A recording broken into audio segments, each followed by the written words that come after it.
nice-looking '69 Daytona here for sale, and you were telling me a little bit earlier about the story of how you purchased this. You want to refresh my... Yeah, this car was purchased from the showroom floor at Kingston Dodge Chrysler in 1970. This is reputedly one of the first cars shipped from the factory, and it was apparently shipped to a motor show. It was viewed by the owner of Kingston Dodge Chrysler, who demanded one for sale at his dealership because he had a high-volume dealership and he had a very forceful personality, and he got it. He then couldn't sell it. It sat at his dealership over the winter, and I bought it the following early summer.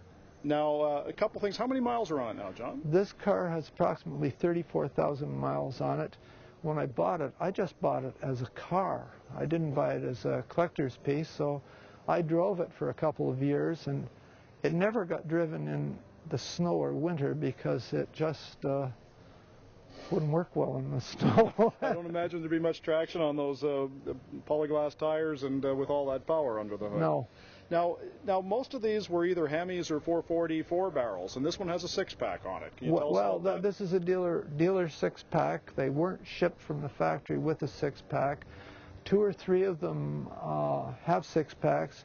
I had a conversation with a man named Galen Gouvier in Prairie du Chien, Wisconsin. He's the authority on this car in North America, and he tells me that 2 or 3 others had dealer six-packs put on them, in some cases to make them more attractive and therefore more saleable. Now, was the six-pack on it when you purchased it, or did you have that installed? No, the six-pack was on it. It was on it, so that was installed at the dealer. Yeah. And now, you also said there was a bit of a problem with the paint in the first year you owned the car. Yeah, the paint in this genre of car, in Chrysler products generally around this era, there was a problem with surface preparation of the car, and the paint had a tendency to pop off in large flakes. Now, the dealer's father, who was a patient of mine, observed this parked next to his car on one occasion and was really sort of upset about the paint and told me that they'd do a factory repaint on it for me, and they did that. And at the time they did that, I had them fill in the fender vent screen so that the car wouldn't spit all sorts of road debris on the windshield when I was driving it.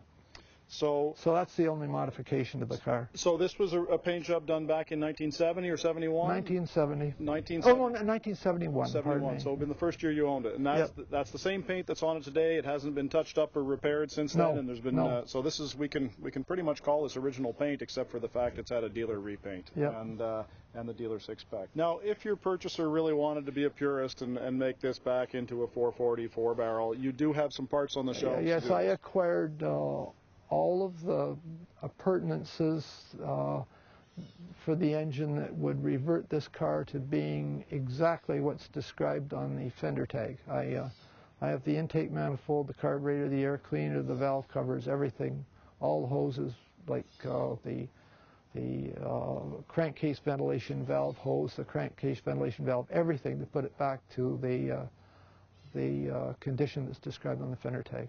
And now, you were telling me that this is one of very few special editions. Is that correct? Yes, this is a special edition. There reputedly are only 10 special editions, but I can't say that with absolute authority. The special edition came with a special light group, including turn signals in the hood, which strangely enough were not equipped with the wiring harness. The turn signals are in the hood, no wiring harness.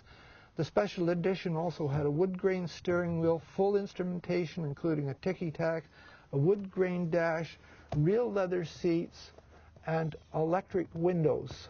And all the electric windows are working here, as we noticed today? And everything in the car works perfectly. And this is the original interior? This is absolutely original interior. Fantastic. It has had the radiator record and the heater core record because, just with the passage of time, there is an addition to the car. The addition is a pusher fan ahead of the radiator, which isn't visible. That pushes 1,650 cubic feet of air a minute through the radiator, which means it is possible to drive the car in the city and idle it.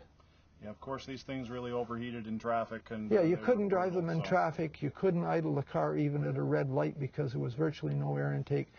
hence the fan, which makes all of that possible. Well, John, why don't we get out and take a look under the hood here? So, John, is this the original six-pack air cleaner on here? Well, this is what was on it when I got the car. However, I have the 4-barrel air cleaner, the whole setup. And I also have in this car, it's in the trunk, I have the factory accessory electronic ignition system, which has never been installed in the car, the electronic distributor and amplifier. The only parts that have been changed on the engine mechanically are it has a high volume, high pressure oil pump on it, done to decrease the possibility of difficulties if it overheated, and they were very prone to do that.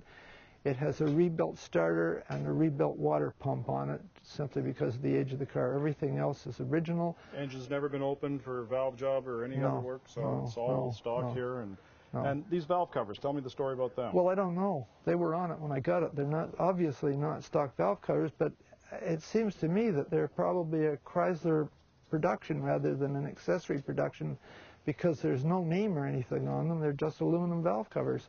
And I have the ones as described on the fender sticker, the steel valve covers, if anybody was interested in reverting it exactly to the fender sticker. This car does not have the wing support struts in the trunk, which suggests that this was a very early model, because most of the subsequent ones have got those. However, it does have the 2 original jacks and their cases.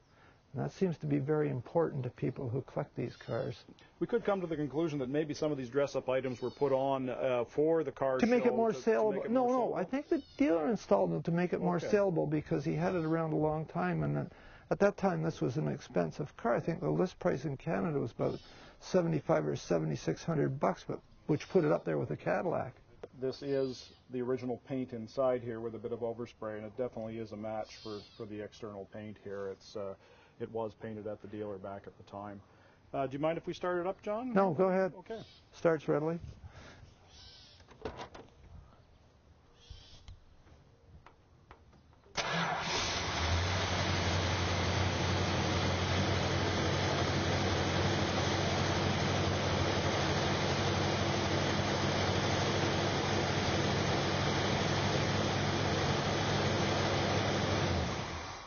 All of the seals and everything in glass are all original. Sometimes you find glass that's been replaced. These are all the original glasses in the car.